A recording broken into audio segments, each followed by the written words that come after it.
بسم اللہ الرحمن الرحیم۔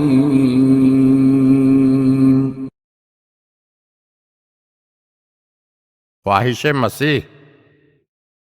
ایک مرتبہ حضرت عیسیٰ علیہ السلام نے اپنے حواریوں کو مخاطب کرتے ہوئے کہا، میری ایک خواہش و حاجت ہے، اگر تم لوگ میری اس خواہش کو پورا کرنے کا وعدہ کرو تو میں اسے بیان کروں۔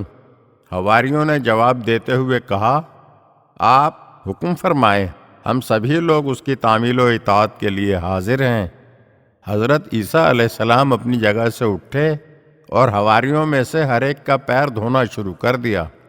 حواریوں کے چہروں پر بے چینی اور ناراحتی کے آثار نمایاں ہوئے، مگر چونکہ حضرت عیسیٰ علیہ السلام کی خواہش کو پورا کرنے کا وعدہ کر چکے تھے، لہذا خاموشی کے علاوہ ان کے پاس اور کوئی چارہ کار باقی نہ رہ گیا۔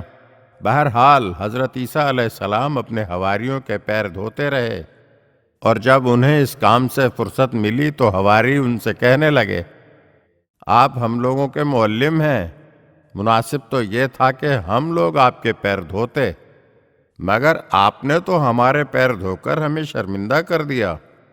حضرت عیسیٰ علیہ السلام نے جواب دیا، میں نے یہ کام تم لوگوں کو سمجھانے کے لیے انجام دیا ہے کہ سب سے زیادہ لائق اور عالم وہ ہے جو خدمت خلق کی ذمہ داریاں سنبھال لے۔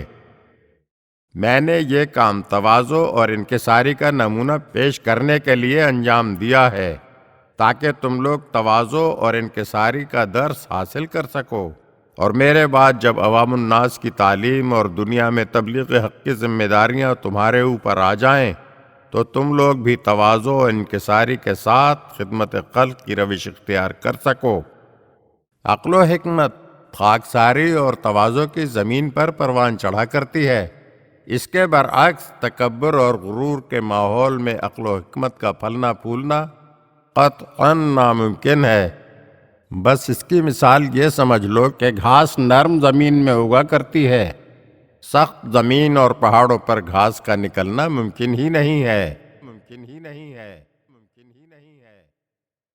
اگر آپ ہمارے چینل کی نئی ویڈیوز دیکھنا چاہتے ہیں تو ہمارے چینل کو سبسکرائب کریں اور گھنٹی کے بٹن کو دبائیے تاکہ ہر آنے والی ویڈیو آپ کو جلد موصول ہو سکے، اور ہاں، لائک اور شیئر ضرور کیجیے اور اپنے قیمتی کمنٹ سے ہمیں آگاہ کیجیے۔ شکریہ۔